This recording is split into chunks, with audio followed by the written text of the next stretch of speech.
Hello friends, मैं आपका दोस्त डॉक्टर सुनील कुमार और आप देख रहे हैं doctor Kumar education clinic. I am post doctorate in clinical medicine and the metabolic science. Last 2 decade से साउथ दिल्ली छतरपुर में मैं as a clinical physician practice कर रहा हूँ and I am specialized in life style problems. तो आज हम बात करेंगे कि जो च्यवनप्राश है, क्या च्यवनप्राश खाने से बीमारी से बचा जा सकता है? क्या च्यवनप्राश खाने से इम्यूनिटी डेवलप होती है? क्या च्यवनप्राश खाना एक हेल्दी प्रैक्टिस है, एक अच्छा ऑप्शन है?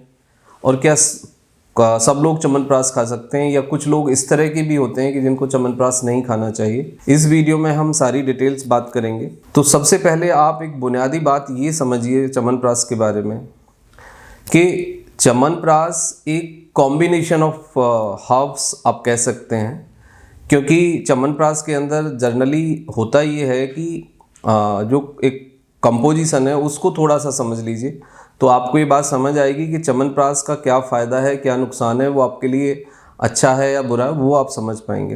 देखो, मोस्ट ऑफ द च्यवनप्राश के अंदर आप देखेंगे तो त्रिफला होता है और उसमें आंवला की जो कंसंट्रेशन है वो काफ़ी अच्छी होती है। दूसरे लेवल पे उसमें फैट होता है कुछ मात्रा में और कुछ मात्रा में शुगर होता है। अब शुगर में हनी या चीनी या फिर गुड़ का बेस हो सकता है, लेकिन शुगर उसमें ज़रूर डालना होगा, क्योंकि च्यवनप्राश को यदि स्वादिष्ट बनाना है, खाने लायक बनाना है, तो उसमें आपको कुछ मात्रा में फैट, कुछ मात्रा में शुगर और कुछ मात्रा में प्रिजर्वेटिव्स भी रखने होंगे। नेक्स्ट है कि उसके अंदर शुगर होता है, लेकिन कुछ लोग क्लेम करते हैं कि वो नेचुरल शुगर यूज़ कर रहे हैं, लेकिन मैक्सिमम च्यवनप्राश में देखा जाता है कि वो कंसनट्रेटेड शुगर ही होता है और बेंजोनिक एसिड के साथ उसको वो एज ए प्रिजर्वेटिव यूज़ करते हैं। तो शुगर है उसके अंदर, फैट भी है। अब अश्वगंधा है, उसके अंदर आपका भस्म कुछ और होती हैं, मतलब कुछ मिनरल्स होते हैं, और इसका जो बेस होता है वो एसिडिक होता है, ये अल्कलाइन नहीं है। च्यवनप्राश जो है एसिडिक है नेचर वाइज और ये न्यूट्रल नहीं है। यदि आप ये सोचते हैं कि भाई ये आयुर्वेदिक मेडिसिन है तो ये न्यूट्रल होगी, बट ये न्यूट्रल नहीं है। इसका जो बेस है वो एसिडिक है और ये नेचर में थोड़ा सा गर्म होता है। मतलब च्यवनप्राश की जो तासीर है उसको आप समझिए कि वो थोड़ा सा गर्म रहेगा। इसके अंदर आपको एनर्जी मिलेगी और इससे मिनरल्स मिलेंगे आपको। अश्वगंधा है, इस कारण आपको ये बलवर्धक मतलब हेल्थ टॉनिक और ये आपके जो सेक्सुअल फंक्शन है उसको रेगुलेट करने में आपको मदद करेगा। इसमें कुछ और भी चीज़ें दालचीनी लाइक इस तरह के कंपोनेंट हो सकते हैं जो काफ़ी हेल्दी हैं और काफ़ी नेचुरल हैं। च्यवनप्राश का एज सच कोई क्लिनिकल साइड इफ़ेक्ट रिपोर्टेड नहीं है, क्योंकि उस तरह की रिसर्च च्यवनप्राश के साइड इफ़ेक्ट पे हमारे पास नहीं है। लेकिन जो क्लिनिकल डेटा, मेडिकल डेटा हमारे सामने है, उसके आधार पे मैं आपको गाइड करूँगा अबाउट द च्यवनप्राश। देखो, च्यवनप्राश गट को डिटॉक्स करने में मदद करता है, ब्लड को प्योरीफाई करता है और ये जितने भी हार्मफुल बैक्टीरिया, वायरस होते हैं आपके, उसकी ग्रोथ को भी प्रिवेंट करता है सम एक्सटेंट।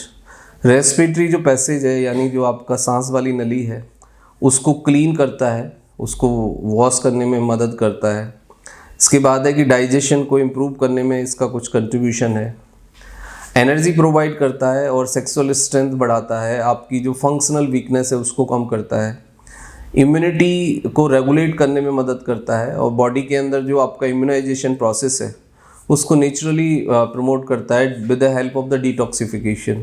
ये गट को और आपके कोलोन को क्लीन करता है और कोलोन गट के फंक्शन को इम्पेयर्ड नहीं होने देता और उसको रेगुलेट करता है। तो उससे क्या होता है कि आपकी गट हेल्थ काफ़ी रेगुलेटेड होती है, आपको भूख प्यास अच्छे से लगती है और आप अच्छे से हेल्दी एनर्जेटिक फील करते हैं।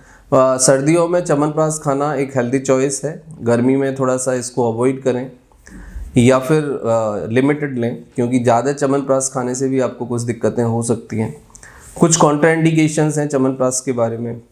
जिन लोगों को बहुत ज़्यादा एसिड बनता है, कोई गट का प्रॉब्लम है, एसिड रिफ्लेक्स है या फिर मतलब किसी तरह का अल्सर है, तो वो लोग च्यवनप्राश अवॉइड करें। जो लोग दिल या दिमाग के मरीज़ हैं वो च्यवनप्राश खा सकते हैं, लेकिन मेक श्योर करें कि उसकी डोज़ बहुत ज़्यादा ना लें, आधा चम्मच ले सकते हैं, क्योंकि इसमें कुछ मात्रा में शुगर है, फैट है। और डायबिटिक पेशेंट आजकल शुगर फ्री च्यवनप्राश आते हैं, तो डायबिटिक पेशेंट इसको अवॉइड करें तो ज़्यादा बेटर है, क्योंकि शुगर है इसके अंदर फैट है और कॉम्बिनेशन है। जिन लोगों को त्रिफला सूट नहीं करता है वो नॉर्मल त्रिफला खा सकते हैं, या फिर वो आपका आंवला है वो कच्चा फ्रेश आंवला ले सकते हैं। लेकिन यदि आपको त्रिफला खाना है तो आपको ये बातें ध्यान में रखनी चाहिए। त्रिफला आधे से 1 चम्मच ही एक दिन में लें, दूध के साथ ले सकते हैं, और इसका ओवरडोज ना करें। और यदि आपको इससे गर्मी होती है या आपको गैस बनती है या इसके डाइजेशन में कुछ दिक्कत आपको महसूस होती है तो फिर च्यवनप्राश आप अवॉइड करें। जनरली च्यवनप्राश के क्लिनिकली मेडिकली कोई ऐसा बहुत ज़्यादा साइड इफ़ेक्ट नहीं होते हैं, आप इसको ले सकते हैं। कुछ लोगों में ये आपको मतलब एनर्जी के साथ साथ काफ़ी अच्छी आइज़ और जो स्किन का हेल्थ है आपका उसको इम्प्रूव करने में मदद करता है। और कुछ लोग च्यवनप्राश रेगुलरली खाते भी हैं। ट्रेडिशनली बहुत सारे लोग हैं जो च्यवनप्राश सर्दियों में हर बार खाते हैं, तो उनको उसके कुछ फ़ायदे भी लगते हैं। इसमें विटामिन है आपके, इसमें मिनरल्स हैं, इसके अंदर भस्म है, इसके अंदर आपको एनर्जी मिलेगी। त्रिफला है तो डिटॉक्सिफिकेशन अच्छा होगा, प्लस जो आपका डाइजेशन मेटाबॉलिक प्रॉब्लम्स हैं उसको सबसाइड करेगा। ओबेसिटी, फैटी लिवर, गट प्रॉब्लम, इन सब में त्रिफला खाया जा सकता है। इवन च्यवनप्राश भी खाया जा सकता है। इसके साथ सबसे बड़ी बात ये है कि इसके बहुत ज़्यादा साइड इफ़ेक्ट नहीं है। दूसरी बात आती है कि सबसे बड़ा सवाल ये होता है लोगों के सामने कि च्यवनप्राश किस कंपनी का लें और कौन सा च्यवनप्राश हमारे लिए बेटर है। देखो, आपको 3 से 4 चीज़ें उसमें देखनी चाहिए कि उसके कंटेंट क्या है, उसके प्रिजर्वेटिव्स क्या है, उसमें शुगर फैट की मात्रा क्या है, और वो मतलब कितने दिन पहले प्रोसेस्ड हुआ है, ये सब आप देख लीजिए। क्योंकि चीनी की जगह गुड़ या नेचुरल हनी का बेस हो तो ज़्यादा बेटर है, और फैट जितना मिनिमम हो वो ज़्यादा बेटर है। बट आप जो मार्केट में आजकल हैं आपके च्यवनप्राश, उसमें मतलब केसरी जीवन आप एक च्यवनप्राश है वो ले सकते हैं, या झंडू का है ये कंपनी, झंडू कंपनी है, या दूसरा कोई भी च्यवनप्राश जो इन कंटेंट पे, इस पैरामीटर पे आपको लगे ठीक है तो वो आप बाय कर सकते हैं। क्योंकि लगभग 90% बेस एक जैसा ही है, और च्यवनप्राश एक कॉम्बिनेशन ऑफ मेडिसिन की तरह आप लें, एक मल्टीविटामिन की तरह ही आप इसे खाएं। यदि आपको कोई ज़रूरत नहीं है तो नेचुरली आप ड्राई फ्रूट्स खा सकते हैं और आप नेचुरल सोर्स से ये सब कुछ ले सकते हैं।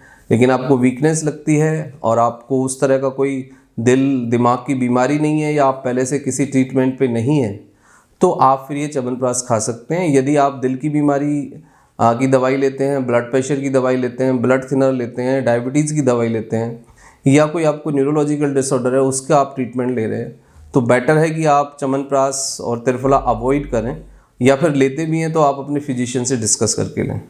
जनरली ये कोई बहुत ज़्यादा साइड इफ़ेक्ट नहीं करता है, लेकिन हर चीज़ के इफ़ेक्ट और साइड इफ़ेक्ट होते हैं। तो इस तरह से आप त्रिफला कंज्यूम कर सकते हैं और च्यवनप्राश कंज्यूम कर सकते हैं। Thank you very much and take care yourself.